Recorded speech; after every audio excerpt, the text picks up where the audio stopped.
ব্যাপার গো, যজ্ঞি করে ফেলেছো তো বাড়িতে। যজ্ঞি কোথায়? লুচি, পরোটা। পরোটা তো তোমার জন্য। সকালবেলা কেক।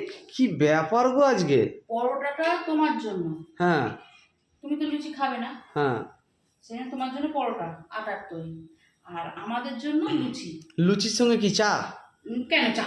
তাহলে লুচির সাথে ছোলার ডাল আছে না? ও, এখানে ছোলাটা আমি তো ভেবেছিলাম বাচ্চার খাবার। বাহ, ছোলার ডালের কালারটা ভালোই করে ফেলেছো। অবশ্যই। যাক, যেরকম শেখানো আছে সেরকমই করে ফেলেছো, যাই ওটা কোনো কথা না। আর পরোটার সাথে কি করেছো? না বলবো না, আগে আমি আমার বড়াই করবো, তারপর ছোলার ডালটা আমি করেছি না, দেখতে হবে। একটু হিং দিয়েছো? কোথায় পাবো হিং? সেই দিনকে তো কৌটো ধরে হিং এনে দিলাম। ওটা হিং ছিল না, ওটা ইস্ট ছিল। ও যাই হোক, ও আচ্ছা, ইস্ট একই তো ব্যাপার।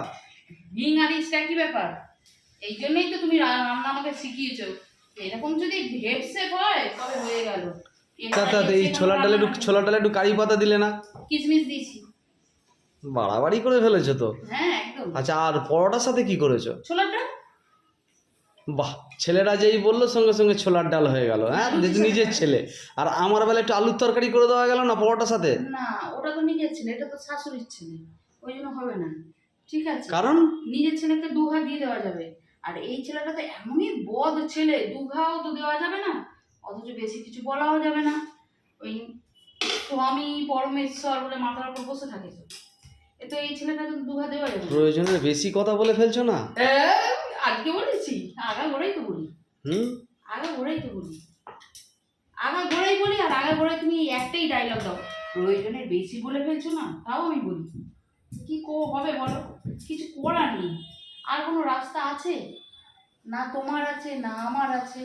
সব ছেড়ে দেওয়া যাবে, বউকে ছাড়া যাবে না নাকি? বউ আছে, আর উপায় নেই তো তোমার, আর রাস্তা নেই তোমার, বুঝেছো?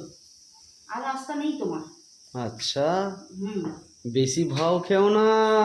আর ওই মদন বৈশাখী। মদন বৈশাখী না, ওদের নাম নেওয়ার দরকার নেই। না না না, কোনো দরকার নেই।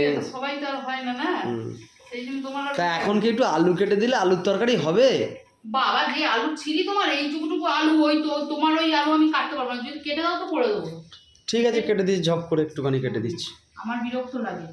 তোমার তো সব কিছুতেই বিরক্তি লাগে। হ্যাঁ, গরমে গরমে বিরক্তি লাগছে, রান্না করতে বিরক্তি লাগছে, নড়াচড়া করতে, শরীর নাড়াতে কষ্ট। বিরক্তি লাগছে, না খেয়ে তো পড়ে রয়েছো, করে তো দিচ্ছি না। ঠিক আছে, রান্না করতে বিরক্তি লাগছে বলে না খেয়ে পড়ে রয়েছো না, করে তো দিচ্ছি না। বিরক্তি একটু প্রয়োজনের বেশি বিরক্তি লেগে যাচ্ছে তোমার। বললাম তো, রান্না করতে বিরক্ত লাগছে বলে তো তোমরা আমাকে শুয়ে বসিয়ে রেখেছো। ওরা কুটি কুটি আলু এনেছি বলে এখনো আলু আছে, নাহলে সপ্তাহ শেষ হয়ে গেছে, আলু আলু করে আনার জন্য ছটপটানি লেগে যেত। দেখলে বললাম এরকম বড় বড় আলু আনো। এখন হাত পাকিনি, হাতও এখন আমাকে পাকিয়ে দিতে হবে। না, তোমাকে আর পাকাতে হবে না, যা পেকেছে যথেষ্ট। পেকে আঁটি হয়ে গেছে নাকি? হ্যাঁ, তুমি তোমার ওই কুটি কুটি আলু ছাড়িয়ে দাও, কেটে দাও, আমি করে দেবো। ও আলু আমার ভালো লাগে না। আলু ঠিক আছে, কেটে দিচ্ছি, চলো তাড়াতাড়ি ভালো করে বানাবে। ভালো করে পারবো।